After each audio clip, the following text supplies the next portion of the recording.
Greetings in the name of Jesus Christ. यीशु मसीह के नाम में मैं आप सभी का अभिवादन करता हूँ। Welcome to this Hindi episode of Ebenson Ministries. और मैं आप सभी का इस हिंदी इवेंशन मिनिस्ट्री की तरफ से इस एपिसोड में आप सबका स्वागत करता हूँ। For today's meditation, let us turn to the book of Judges, chapter 6, verse 12. और आज के लिए हम देखेंगे कि न्यायों की किताब उसका 6 अध्याय उसका 12वां वचन। And the angel of the Lord appeared to Gideon and said to him, "The Lord is with you, you mighty man of courage." उसको यहोवा के दूत ने दर्शन देकर कहा, हे शूरवीर सूरमा, यहोवा तेरे संग है। The Israelites did evil in the sight of the Lord. और जो इजरायली जो थे उन्होंने परमेश्वर के खिलाफ में बहुत ही गलत काम किए, पाप किए। So the Lord gave them into the hand of Midian for 7 years. और तो इसीलिए यहोवा ने इजरायलियों को मिदानियों के हाथ में कर दिया 7 साल के लिए।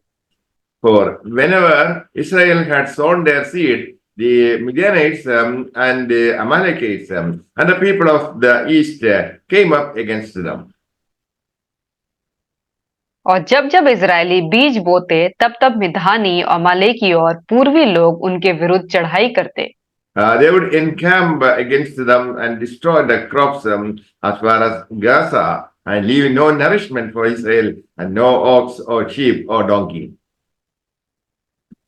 और वो लोग छावनी डाल डालकर भूमि की उपज नष्ट कर डालते थे और इजरायलियों के लिए न तो कुछ भोजन वस्तु और न भेड़ बकरी, न गाय बैल और न गधा छोड़ते थे। And Israel was greatly impoverished because of the Midianites, and the Israelites cried to the Lord. और मिद्यानियों के कारण जो इजरायली थे उनकी दुर्दशा बहुत खराब हो गई थी। तब इजरायलियों ने यहोवा की दुहाई दी। Gideon was born in a poor family. और जो गिदोन था वो एक बहुत ही गरीब परिवार में पैदा हुआ था। He was a farmer. और वो एक किसान था। But whatever crop they raised them, it was plundered by their enemy. और जो कोई भी फसल वो लोग वहां पे उपजाते थे वो उनके जो दुश्मन थे वो लोग ले जाते थे। So they were crying out to God. तो वो लोग इसीलिए यहोवा की दुहाई देते थे, वो परमेश्वर के आगे रोते थे। When they cried to the Lord appeared to Gideon. और जब वो लोग परमेश्वर की दुहाई जब देने लगे तो परमेश्वर जो है वो गिदोन को दिखाई दिया। God said to Gideon, "God is with you, you mighty man of valor." और तब परमेश्वर के दूत ने गिदोन को दिखाई दिया और कहा, हे सूरवीर सूरमा, यहोवा तेरे संग है। Gideon is frightened to death. और वो गिदोन जो था वो मरने से डरता था। He said, "If the Lord is with us, why then all these things happen to us?" और तब गिदोन ने ये कहा कि जब परमेश्वर हमारे साथ है तो फिर ये सब विपत्तियां हमारे ऊपर क्यों पड़ रही हैं। He was asking, "Where is the miracles of the fathers told us?" और तब उसने कहा कि वो सारे चमत्कार कहाँ गए जो हमारे पूर्वजों ने हमसे कहे थे। Did not the Lord bring us from Egypt? क्या यहोवा हमको मिस्र से छुड़ा नहीं लाया। Now the Lord has forsaken us. और अभी यहोवा ने हमको त्याग दिया है। Many of us also think God has forsaken us. और हम में से बहुत कोई हैं जो ये सोचते हैं कि परमेश्वर ने हमको त्याग दिया है। And God said to Gideon, "Go in this thy might." और तब परमेश्वर ने उससे कहा कि तुम इस ये जो काम है उसमें जाओ। Gideon said, my family is the least in our tribe. और तब गिदोन ने कहा कि मेरा जो परिवार है वो जो भी जातियां होती हैं उसमें सबसे छोटे में आता है। Lord said, surely thou shalt smite Midianites as one man. और तब पर यहोवा ने उससे कहा निश्चय मैं तेरे संग रहूंगा इसलिए तू मिद्यानियों को ऐसा मारे जैसा एक मनुष्य को। God said, Gideon, I have a job for you to do. और तब परमेश्वर ने कहा गिदोन मेरे पास एक काम है तुम्हारे लिए। Don't insult God saying, God can't use me. और इसीलिए आप परमेश्वर को ये कह के उसकी बेइज्जती ना करें कि परमेश्वर मुझे इस्तेमाल नहीं कर सकता I am just an ordinary man. और मैं एक बहुत ही साधारण इंसान हूँ। God uses common people. Okay परमेश्वर जो होता है वो साधारण लोगों को ही इस्तेमाल करता है। God called him a man of valor. और परमेश्वर ने जो उसे जो है कि उसे जो जो चिन्ह दिखाया उसे कहा कि वो शक्ति का मनुष्य है। A man of valor is one, he could be with God's power upon him. और वो इंसान ऐसा होता है जो परमेश्वर का जो पावर जो ताकत है उसके साथ रहता है। Verse 34. But the Spirit of the Lord clothed Gideon with himself and took possession of him, and he blew a trumpet. तब यहोवा का आत्मा गिदोन में समाया और उसने नरसिंगा फूका। तब अभी एजेर उनकी सुनने के लिए इकट्ठे हुए। Lord clothed himself with Gideon like a suit of clothes. और परमेश्वर ने गिदोन को ऐसे ढाक रखा जैसे कि एक कपड़े से उसको ढका जाता है। God has chosen the foolish things of the world. और परमेश्वर ने जो जितने भी संसार की जो फुलिश जो भी निर्बुद्धित की जो चीजें होती है उसको उसने सिलेक्ट किया। Those people who have a relationship with God, it's a vessel God can use. और वो लोग जिन्हें परमेश्वर चुनता है वो एक ऐसे पात्र होते हैं जिनको परमेश्वर इस्तेमाल करता है। What is needed is availability. और उसकी जरूरत क्या हमें उसको चाहिए यही हमें चाहिए कि हम उसके लिए अवेलेबल रहें, हम उसके लिए अपने समय को निकालें। If we have faith in Jesus Christ, He can use us to do extraordinary things. और अगर हमारा उसके ऊपर विश्वास है तो वो हमको इस्तेमाल करेगा ऐसी चीजों को करने के लिए जो बहुत ही असाधारण होंगी। So God can get the glory from it. और परमेश्वर अपनी महिमा उससे ले सकता है। You may be in your brokenness, और हो सकता है आप अभी अपनी ऐसी परिस्थिति में जो बहुत ही टूटी हुई परिस्थिति है, but God can make music of your life. और परमेश्वर जो है वो उसे बहुत ही अच्छे तरीके से इस्तेमाल कर सकता है आपके जीवन में से। Is Jesus the number one in your life? क्या जो यीशु मसीह जो है आपके जीवन में सबसे पहला स्थान रखता है? If you want God to use you, take the idols out of your life. और अगर आप चाहते हैं कि परमेश्वर आपको इस्तेमाल करे तो आपके जीवन में जितनी भी मूर्तियां हैं उसे उठा के आप फेंक दें। Let us examine whether we have an idol in our life. और चलिए हम इस चीज को परखते हैं कि क्या हमारे जीवन में कोई मूर्तियां हैं या नहीं। An idol is anything you love more than God. और मूर्ति पूजा वो हर चीज है जिसे आप परमेश्वर से ज्यादा प्यार करते हैं। An idol is anything you fear more than God. और वो मूर्ति वो हर वो चीज है जिसे आप डरते हैं परमेश्वर से भी ज्यादा। An idol is anything you serve more than the true God. और वो मूर्ति वो कुछ भी चीज है जिसकी सेवा आप ज्यादा करते हैं, परमेश्वर से भी ज्यादा उसकी सेवा करते हैं। An idol is anything you value more than God. और वो मूर्ति वो कुछ भी हो सकती है जिसे आप ज्यादा वैल्यू देते हैं परमेश्वर से भी ज्यादा। If you consider your job more than God, it is an idol. और अगर आप ये चीज को मानते हैं कि आपके लिए जीवन में कुछ भी चीज ऐसी है जो परमेश्वर से भी ज्यादा है, तो वो एक मूर्ति है। God cannot use you with your unconfessed sins. आपको तब तक इस्तेमाल नहीं करता जब तक आप अपने जो गुनाह है आप उसको कन्फेस नहीं कर लेते, कबूल नहीं लेते। Is your heart clean? क्या आपका हृदय साफ है? God wants people who cannot be intimidated. और परमेश्वर उनको ऐसे लोगों को चाहता है जो उसके लिए तैयार रहते हैं। We are given a spirit of power and love. और हमें जो है वो जो एक पावर की, ताकत की और प्यार की हमें आत्मा दी गई है। Perfect love removes fear from our life. और जो एकदम से परफेक्ट जो प्यार होता है वो हमारे अंदर से उस डर को निकाल देता है। We need a sound mind, not controlled by fear. और हमें एक ऐसे दिमाग की जरूरत है जो डर से उसका नियंत्रण नहीं किया जाता।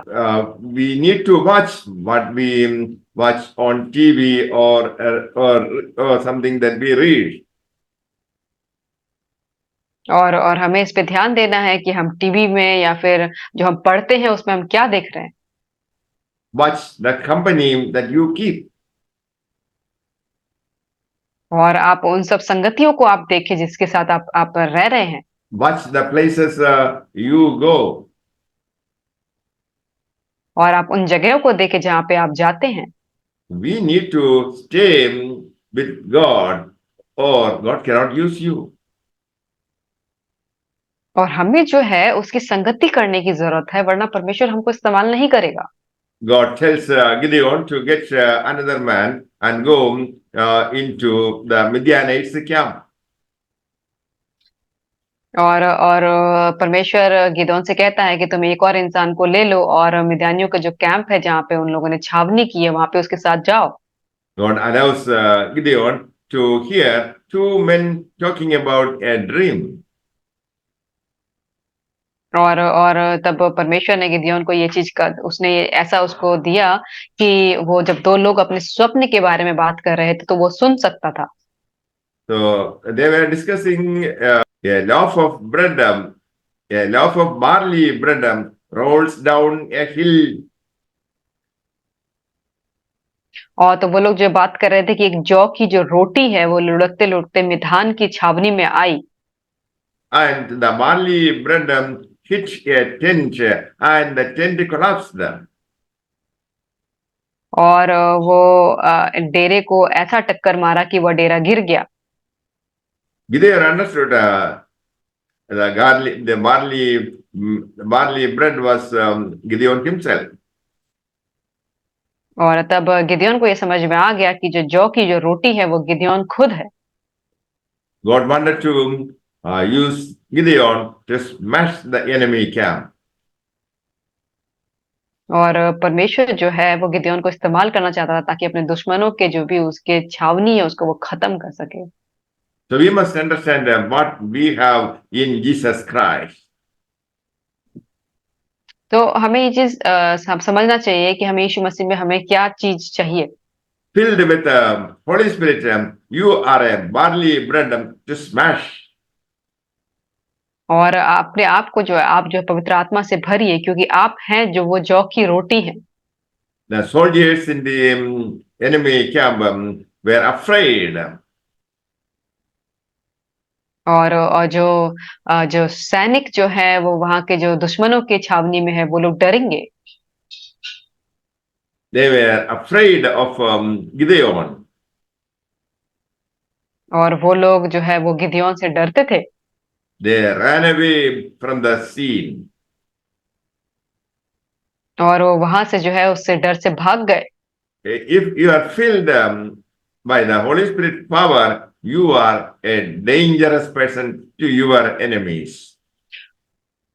और जब आप पवित्र आत्मा से भरे हुए होते हैं, तब आप अपने दुश्मनों के लिए बहुत ही खतरनाक इंसान होते हैं। Jesus struck a decisive blow at Calvary on Satan. और यीशु मसीह ने जो वो कल्वरी पे अपने आपको जो जान दी, उसने शैतान के ऊपर विजय को प्राप्त किया। Christ died and rose again, और मसीह जो है वो मरा और वो फिर से जीवित हो गया and Satan was defeated. और शैतान जो हराया गया। The devil's power against God's people is broken. और जो शैतान की जो ताकत है परमेश्वर के लोगों के खिलाफ में, वो तोड़ दी गई। All authority has been given to Christ. और सारी जितनी भी कुंजियां हैं, सब अथॉरिटीज जो हैं, ताकत जो है, वो यीशु मसीह को दिया गया। And God gave his power and authority to believers to plunder the strongholds of Satan. और ये परमेश्वर ने वो सारे जो जो कुंजियां हैं, वो विश्वासियों के हाथ में दी, ताकि वो अपने शैतान के जितने भी छावनियां हैं, उनको वो नष्ट कर सके। We are asked to take the sword of the Spirit. और हमें जो बुलाया गया है, ताकि हम जो जो आत्मा की तलवार है, उसको लेके खड़े हों। We are also asked to pray all the time in spirit. और हमें बोला गया है कि हम आत्मा में हर वक्त प्रार्थना करें। So, by means of prayer and word of God, we can easily handle our enemies. और हम प्रार्थना के ज़रिए और परमेश्वर के वचन के ज़रिए हम अपने दुश्मनों से आसानी से हम जीत सकते हैं। So we have to submit our life completely to God. और हमें जो है अपने जीवन को पूरी तरीके से परमेश्वर के लिए समर्पण करना है। You have no authority or power if you do not submit to God. और आपके पास कोई भी ताकत नहीं है, आपका कोई पावर नहीं है, अगर आप अपने आप को परमेश्वर के हाथ में समर्पित नहीं करते हैं। Do not give access to the enemy to your mind and heart. और आप अपने दुश्मन को अपने दिल और दिमाग का इस्तेमाल करने की ताकत को ना दें। Wash our minds with the word of God. और अपने दिमाग को जो है वो परमेश्वर के वचन से आप उसको धोएं। Pick up authority that God gave you. और आप उस अथॉरिटी को आप रखें जो परमेश्वर ने आपको दिया है। That power and authority is in you because you are in a relationship with Jesus Christ. और वो ताकत, वो अथॉरिटी आपके पास इसलिए है क्योंकि आप जो है परमेश्वर के साथ एक संबंध में आते हैं। You stand and resist the devil in the name of Jesus Christ. और आप शैतान का सामना कर सकते हैं यीशु मसीह के नाम में। When you use the name of Jesus Christ, you are using a name that is higher than any other name. और जब आप यीशु मसीह के नाम का इस्तेमाल करते हैं, तो आप उस नाम का इस्तेमाल कर रहे हैं जिसका नाम सब नामों से बड़ा है। The name of Jesus Christ is the name that has defeated sin and Satan. और यीशु मसीह का नाम वो नाम है जिसने पाप और शैतान को हराया है। The name of Jesus Christ has overcome death. और यीशु मसीह का नाम जो है उसने मौत को भी उसने ओवरकम किया है। That is why we have authority. और इसीलिए हमारे पास वो अथॉरिटी है। You are a man of courage like Gideon. और आप जो है वो जो जो साहस का जो पुत्र है वो है जैसे गिदयोन है। Word of God is a weapon given to us. और जो परमेश्वर का वचन है वो एक हथियार की तरह है जो हमें दिया गया है। You and I have to speak the word of God always.